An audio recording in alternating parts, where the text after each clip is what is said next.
Hello everyone, तो हाजिर आपका भाई दोबारा एक नई वीडियो के साथ।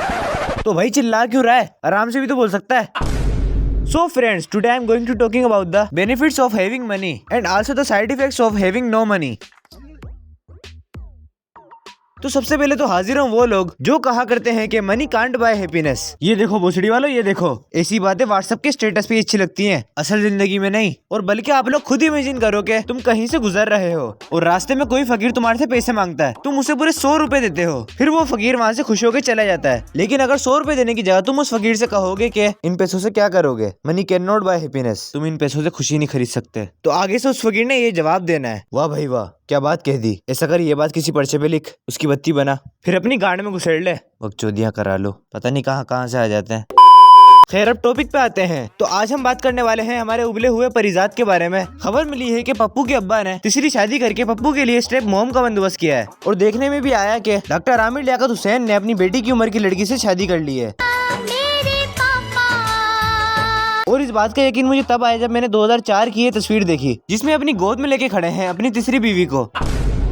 मजाक हो रहा है कोई? ये मजाक हो रहा है? खैर वैसे अगर सोचा जाए तो इन्होंने कोई बुरा काम नहीं किया, शादी ही तो की है, इसमें बुराई कैसी। लेकिन अगर शादी करनी थी तो किसी अपने नाप वाली आंटी से करते। भाई अपनी उम्र देखो, उस लड़की की उम्र देखो, अब्बा लग रहे हो कसम से। और चलो अब तुमने एक नादान बच्ची से शादी कर ही ली है तो ये बच्चोदियां करने की क्या जरूरत है।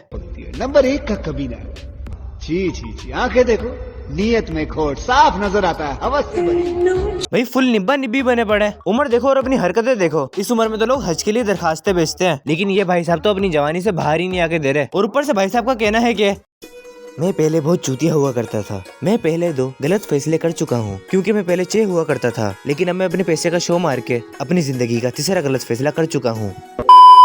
अबे हमें यहाँ एक नहीं मिल रही और ये भाई साहब 3-3 की लेके बैठे हैं। सॉरी मेरा मतलब 3-3 लेके बैठे हैं, वो भी लड़कियाँ। और इससे हमें ये सबक मिलता है कि हम पैसों का सही इस्तेमाल करके उससे हैप्पीनेस खरीद सकते हैं। और भाई मैं शर्त लगा सकता हूँ कि इस लड़की ने आमिर लियाकत से शादी सिर्फ पैसे और फेम के लिए की है, क्योंकि अगर तुम्हारे पास पैसा है फिर भले ही तुम्हारी तोन सोशल डिस्टेंसिंग का ज्यादा ख्याल ही क्यों न रखती हो, आपके पास लड़कियों की कमी नहीं, फिर भले आपका फ्रेंड क्यों न गायब हो, अगर आपके पास पैसा है आपके पास लड़कियों की कमी नहीं, फिर भले ही आप सिराई की हो और रंगीन नाड़ा ही क्यों न पहनते हो, अगर आपके पास पैसा है तो आपके पास लड़कियों की कमी नहीं। और ऐसी बातों को मद्देनजर रखते हुए आज मैं आपको सुनाऊंगा अपने एक दोस्त की कहानी, जिसका नाम था अनस चड्डी। और अगर तुम लोग सोच रहे हो कि मैंने जानबूझ के वीडियो को जबरदस्ती फनी बनाने के लिए अपने दोस्त का नाम अनस चड्डी रखा है, तो तुमसे बड़ा चूतिया इस पूरी दुनिया में नहीं है।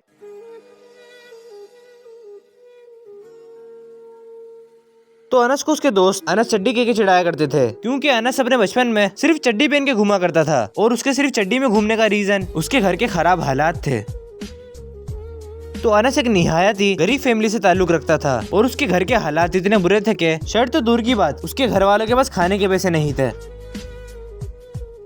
तो वक्त धीरे धीरे गुजरता गया और चड्डी अब बड़ा हो चुका था। घर के हालात की वजह से चड्डी अपनी कम उम्री में ही एक कार गैराज पे काम करने लग गया और कार गैराज में काम करने की वजह से उसकी दोस्ती अमीर बाप के बेटों से हो चुकी थी। और अमीर दोस्तों में से उसका एक दोस्त जिसका नाम फराज होता है, वो चड्डी का बेस्ट फ्रेंड बन जाता है। और फिर दोबारा धीरे धीरे वक्त गुजरता चला जाता है और हमारे चड्डी भाई नौजवान से जवान हो जाते हैं और एक लड़की से दिल लगा बैठते हैं। मतलब कि हमारे चड्डी भैया को इश्क वाला लव हो जाता है और जिस लड़की से हमारे चड्डी भैया दिल लगाते हैं उसका नाम फराह होता है। और फराह को इम्प्रेस करने के लिए हमारे चड्डी भैया कार गैराज से पैसे चुराकर उस पर खर्चा करने लग जाते हैं। लेकिन वो खर्चा रहेगा नहीं जाता, क्योंकि फराह हमारे चड्डी भैया से सेट हो जाती है और फिर वो दोनों एक साथ डेट्स पर भी आते हैं। और फिर होता कुछ यूँ है कि फराह और चड्डी रोड पर चाट खा रहे होते हैं और सामने से एक कार आती है जिसमें से चड्डी का पुराना दोस्त फराज निकलता है। और फिर फराज की गाड़ी और पैसा देखकर फराह लालची होना शुरू हो जाती है और फिर चड्डी के मोबाइल से फराज का नंबर लेके फराज से बातें करना शुरू कर देती है। और फिर एक दिन फराह अनस चड्डी का काट के चली जाती है और फिर हमारे चड्डी भाई उसकी यादों में चर्ची हो जाते हैं। और इस कहानी से हमें ये सबक मिलता है कि अगर तुम्हारे पास गर्लफ्रेंड है तो अल्लाह का शुक्र अदा करो, उसे अपने दोस्तों से और खास तौर पे आमिर लियाकत से बचा के रखो।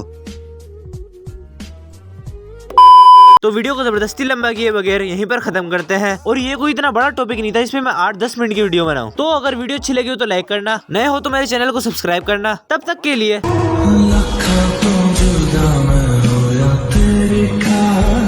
जली ना, तेरी भी जली ना।